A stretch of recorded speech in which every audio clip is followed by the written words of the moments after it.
भारत सरकार ने यूएसए के साथ एक ट्रेड डील करी है। सबसे ज़्यादा बड़ा नुकसान इस डील का जो है किसान को है। जो अमेरिका से जो माल आएगा उसके ऊपर हम कोई टैरिफ नहीं लगा सकते, कोई टैक्स नहीं लगा सकते। अगर हम कोई सामान बेचेंगे उस पर टैरिफ है। इससे किसान को सबसे बड़ी मार पड़नी है। ये 3 काले कानून से भी ज़्यादा खतरनाक मामला है। भारत सरकार ने यूएसए के साथ एक ट्रेड डील करी है और दबाव में आकर के करी है। सबसे ज़्यादा बड़ा नुकसान इस डील का जो है किसान को है और किसान में भी पर्टिकुलर 2 स्टेट को, 3 स्टेटों को बहुत ज़्यादा बड़ा नुकसान है। जम्मू कश्मीर को नुकसान है, हिमाचल को नुकसान है, उत्तराखंड को नुकसान है। जहाँ सेब का उत्पादन करने वाला किसान है उसके ऊपर सबसे बड़ी मार पड़ेगी। हमारे और अमेरिका में खेती करने वालों में बहुत बड़ा अंतर है। एक हमारा जो देश है वहाँ 65% के करीब लोग जो है वो खेती पर निर्भर करते हैं और खेती करने वाला जो किसान है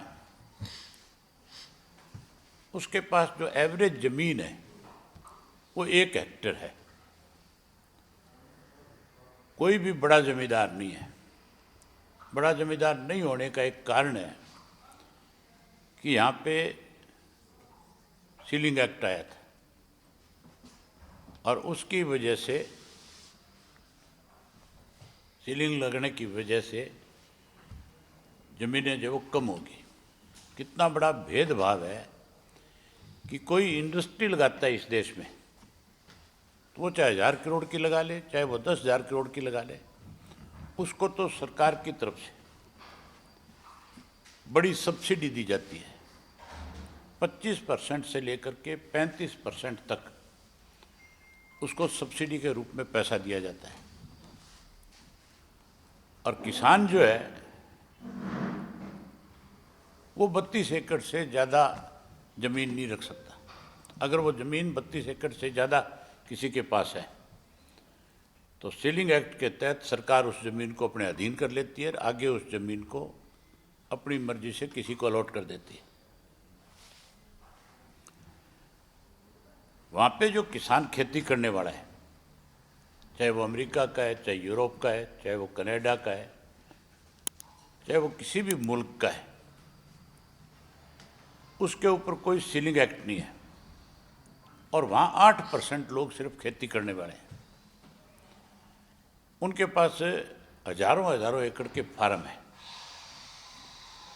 वहाँ पे जो सरकार है किसी भी किसान का 1 पैसा भी खा नहीं सकते। उसका एक कारण है कि जो हजारों एकड़ का किसान है उसकी पहुंच बड़ी है। उसको पता है तुझे सब्सिडी के रूप में कितना पैसा मिलना है। उसे ये पता है कि तेरी फसल के दाम तुझे कितने मिलने हैं। वहाँ पे अगर किसान की फसल खराब हो जाती है तो फिर सरकार की जिम्मेवारी है कि एवरेज यील्ड निकाल करके उसको उतना पैसा उसके खाते में दे ताकि वो किसान अगली फसल सरकार को बो करके दे सके। हमारे यहाँ पे किसी की फसल खराब हो जाती है तो उस पर कैप लगा दिया। ये कह दिया कि किसान की फसल अगर खराब हुई है तो पूरे गांव के किसान की फसल खराब होगी तो ही उसको उसका मुआवजा मिल सकता है। और वो मुआवजा भी अलग अलग कंपनियों को दे दिया। वो उनकी मर्जी है वो किस तरह का सर्वे कराएं।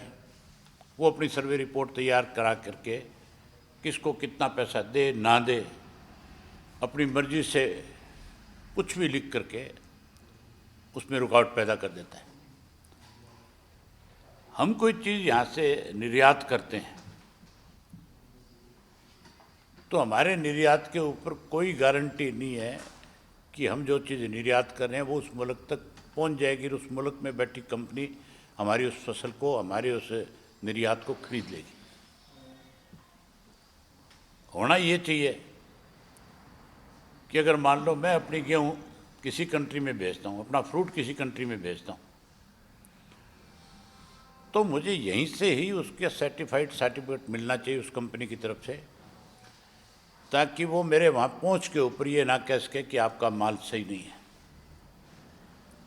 यहीं उसकी पेमेंट होनी चाहिए। हम कोई चीज़ इंपोर्ट करते हैं उस पर हमें एडवांस पैसा देना पड़ता है। अगर एक्सपोर्ट करते हैं हम अपना कुछ तो हमें फिर वेट करनी पड़ती है, और हमारा जो माल यहाँ से जाता है उसको ये कह करके बाहर बैठे लोग कह देते हैं कि इसकी क्वालिटी सही नहीं है, मजबूर होकर के उसको समुद्र में डंप करना पड़ता है। सरकार ने जब समझौता किया तो इस किस्म की कोई शर्त साथ में नहीं रखी, उसकी वजह से भी हमारा बहुत बड़ा नुकसान होगा।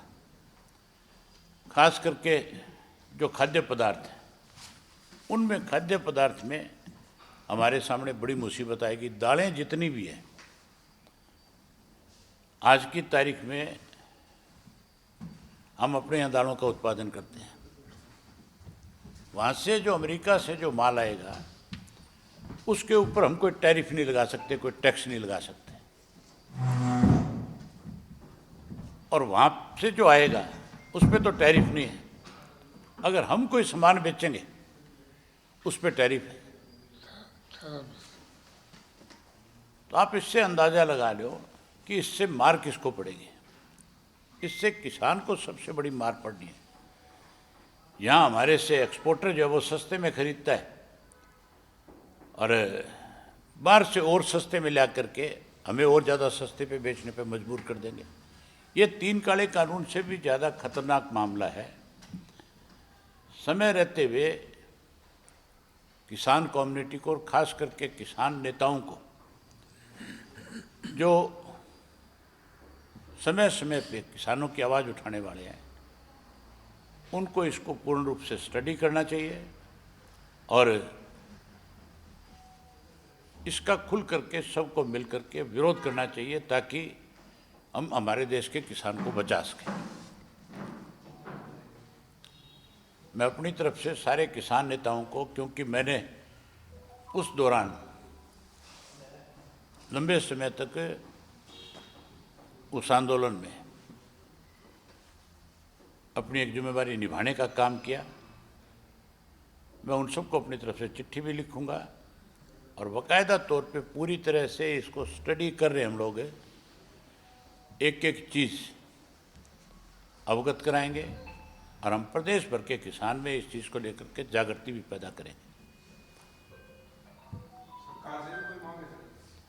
सरकार से सीधी सी मांग है कि इस तरह का जो फैसला आपने लिया है, जो बिना किसानों के साथ बैठक करके दबाव में आकर के जो एक समझौता किया है, इस पे पुनर्विचार करो। अदरवाइज़ किसान देश का जो है फिर मजबूर होकर के सरकार के खिलाफ सड़कों पे आएगा और फिर से बड़ा आंदोलन खड़ा कर देगा। जो भी फैसला किसान यूनियन में बैठ करके आपस में इस पर लेगी, हमारी पार्टी पूर्ण रूप से इस मामले में उनके साथ खड़ी होगी। इस पूरे मामले में सरकार का कई बार बयान आया है और उनका कहना है कि कृषि को अमेरिका के साथ जो डील हुई उससे बाहर जो रखा गया है। हाउस में भी, संसद में भी जो है मंत्री पीयूष गोयल उन्होंने भी कहा, संसद में इसके ऊपर पूरी तरह से चर्चा ही नहीं हो सकी। संसद में तो चर्चा इसलिए नहीं हो सकती कि स्पीकर का जो रवैया था अब की बार का, आपने अनेक मेंबर पार्लियामेंट को देखा होगा जो बाहर खड़े होकर के ये कह रहे थे कि हमें अब की बार बोलने का ही मौका नहीं दिया गया, जबकि पार्लियामेंट के अंदर तो 100 से ज़्यादा पार्टियों के लोग हैं, अलग अलग राजनीतिक दलों में। जब कभी भी इस तरह के इश्यूज़ के ऊपर आपस में चर्चा हो तो फिर खुला समय मिलना चाहिए। ये देश से जुड़ा हुआ मामला है, ये किसान वर्ग से जुड़ा हुआ मामला है। जो 65% लोग हैं, ये उनके भविष्य की बात है।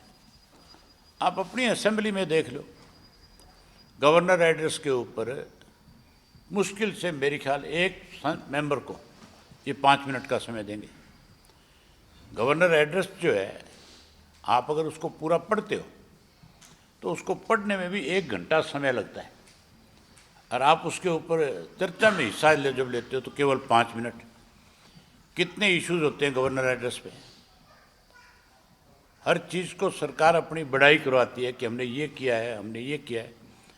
तो सरकार की कमियां और खामियां आप निकालोगे, बताओगे, सरकार को सचेत करोगे इस बात के लिए कि आपको अधिकारी गुमराह कर रहे हैं, तो उसके लिए क्या आपको 5 मिनट का समय मिलना चाहिए? इस पर खुल करके चर्चा हो, तभी जा करके सारी चीज़ें आएगी। ये जो मामला है ट्रेड वाला, इस पर तो सरकार ने चर्चा कराई नहीं। जो मेंबर्स इस पर बोलना चाहते थे, उन्हें बोलने की बजाय ये कह करके कि भी कुछ सांसद शोर मचा रहे हैं और इसको सस्पेंड करते रहे, हाउस को स्थगित करते रहे। ये कौन सा तरीका है? आपने पहले जब ये ट्रेड करनी थी उसके साथ, तो उससे पहले सारे सांसदों को आपने कॉन्फिडेंस में क्यों नहीं लिया? आपने बताया क्यों नहीं कि हम ट्रेड करने जा रहे हैं, इस तरह का समझौता करने जा रहे हैं? ये सारी चीज़ें पहले चर्चा का विषय होनी चाहिए थी। कांग्रेस एमपी कुमारी सैलजा ने संसद में किसानों का मुद्दा उठाया। आप कृषि मंत्री, केंद्रीय कृषि मंत्री शिवराज चौहान ने खुद जवाब दिया है कि हरियाणा के 25 लाख किसानों पर 60,000 करोड़ से ज़्यादा कर्ज है। कुमारी सैलजा ने कहा कि मुआवजा नहीं मिल रहा है। और आप ये देखो ना, एक तरफ तो केंद्र की सरकार ये बात स्वीकार करती है कि 60,000 करोड़ का कर्जा हमारे हरियाणा प्रदेश के किसानों के ऊपर है। दूसरी तरफ 4 लाख करोड़ का कर्जा जो है प्रदेश की सरकार के ऊपर है। और आप ये कहते हो कि हमने बहुत विकास कराया है। विकास कहाँ कराया है? अगर विकास होता तो फिर कर्जा थोड़ा ही होता। इसका खास करके नुकसान जो है डेयरी उत्पादन पे होगा। और डेयरी उत्पादन कौन करता है? छोटा किसान। हर गांव के अंदर जो गरीब आदमी है, जिसका पास जमीन नहीं है, जो अपने घर का गुजारा करने के लिए 2 या 3 पशु रखता है और उस पशु से दूध का उत्पादन करके उसको बेच करके कहीं अपने बच्चों का पालन पोषण करता है, उसको उसका सबसे बड़ा नुकसान हो जाएगा। डेयरी के साथ साथ जो कॉटन की खेती करने वाले लोग हैं, जिसमें पंजाब, हरियाणा, राजस्थान, ये 3 स्टेट सबसे ज़्यादा, गुजरात, महाराष्ट्र, ये बहुत प्रभावित होगी कॉटन से। क्योंकि वहाँ की जो कॉटन है, अमेरिका की जो है, वो हमारे से बहुत ज़्यादा बेटर है, बहुत ज़्यादा अच्छी है। हमारे पास तो सबसे बड़ी दिक्कत कॉटन में इसलिए आज है कि कॉटन का सीड जो है, जो हमें बाहर से मिलना चाहिए, उस पर बैन लगा हुआ है। गुजरात की कंपनियां जो है अपनी मर्जी, मनमर्जी तरीके से हमारे को कॉटन का सीड, अपना सीड जो है लेने पे मजबूर करती है। उस सीड को हम जब बोते हैं तो एक समय ऐसा आता है कि खड़ी फसल जो है 2-4 दिन में ही बिल्कुल ख़त्म हो जाती है। जो 4 दिन पहले ऐसी दिखाई देती है कि अब की बार तो ये 25, 30, 40 मन तक भी हो सकती है, लेकिन 2-3 दिन में ऐसी बीमारी आती है कि उसके सारे पत्ते जो हैं, जैसे किसी ने आग लगाई हो, इस तरह से नीचे से झुलस जाते हैं। उसका जो टिंडा होता है जिसमें से कॉटन पैदा होती है, उसमें एक सुंडी आ जाती है, पिंक सुंडी के नाम से, वो उसको अंदर ख़त्म कर देती है। उसका कोई इलाज नहीं है। जबकि पाकिस्तान है कॉटन के मामले में हमारे मुल्क से आगे है। वहाँ 80 मन एकड़ की कॉटन होती है, क्योंकि उनके यहाँ पे सीड जो है वो एडवांस आता है। उनके यहाँ सीड पे पाबंदी नहीं है, हमारे यहाँ पे पाबंदी, हम इंपोर्ट नहीं कर सकते। जिस चीज़ से हमारा उत्पादन बढ़े वो हम इंपोर्ट नहीं कर सकते, और हमें मजबूर होकर के जो सरकार ने तय कर रखा है उन कंपनियों से लेना पड़ता है। ना हमें अच्छा सीड उपलब्ध होता है और ना ही हमें अच्छी कीड़े मार दवाइयाँ उपलब्ध होती हैं, वो भी डुप्लीकेट है। उसका खामियाजा जहाँ हमें भुगतना पड़ रहा है वहीं अब इसका खामियाजा भी हमें भुगतना पड़ेगा। जेनेटिक वीज जो है उसका यूएसए में उत्पादन है, वो हम ले नहीं सकते, वो इंपोर्ट नहीं कर सकते। एमएसपी जो है उसकी कोई गारंटी नहीं है, एमएसपी हमें मिलती नहीं। कहते तो हैं कि 24 फसलों पे एमएसपी देते हैं। पूरे देश के अंदर केंद्र की सरकार की जिम्मेवारी है, जब एमएसपी तय करती है तो किसान के पूरे देश की फसल को खरीदा जाए। स्टेट में नहीं, एक हरियाणा स्टेट जैसे से नहीं खरीद सकते, तो देश से तो खरीदना बहुत बड़ी बात है। ये सारी चीज़ें जो है हमारा पहले नुकसान कर रही है, अब ये आने के बाद बहुत बड़ा नुकसान हो जाएगा। तो लीगल ऑप्शन भी देखी जा रही है पार्टी की तरफ से कि इसमें लीगली इसको चैलेंज किया जाए, क्योंकि बीजेपी कहती है कि अभी ड्राफ्ट नहीं किया गया, ना ही डिटेल्स किसी के पास है, सिर्फ नहीं तो फिर जब ड्राफ्ट नहीं किया तो फिर समझौता क्यों किया? समझौते जो होते हैं वो बाकायदा तौर पे पहले ड्राफ्ट किए जाते हैं, उनमें लिखा जाता है कि क्या क्या समझौता करना है। आपसे भी कोई चीज़ का मैं एग्रीमेंट तो बनाऊंगा, सेल एग्रीमेंट बनता है कि नहीं बनता है? तो ये तो बहुत बड़ी चीज़ थी। बीजेपी अगर ये कहती है कि कोई ड्राफ्ट नहीं है अब तक, तो फिर जी बीजेपी पे तो अमेरिका का बहुत बड़ा दबाव है। क्या मजबूरी है प्रधानमंत्री की ऐसी, जो बिना ड्राफ्ट तैयार किए बिना उसने समझौता कर दिया? फिर उस पर किस चीज़ की चर्चा है?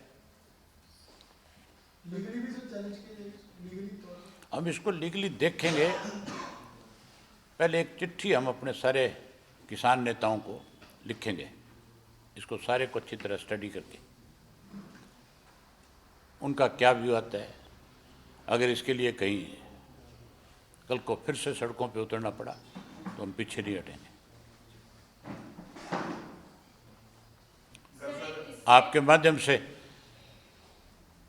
प्रदेश के बुजुर्गों को बधाई देता हूं कि हमारे प्रदेश का बुजुर्ग लामबंद हुआ, जिसकी पेंशन काटी गई थी 74,000 से ज़्यादा लोगों की, उन्होंने इंडियन नेशनल लोकदल पार्टी पे भरोसा जता करके और अपने वीडियो डाल दिए थे कि हम 20 तारीख को आएंगे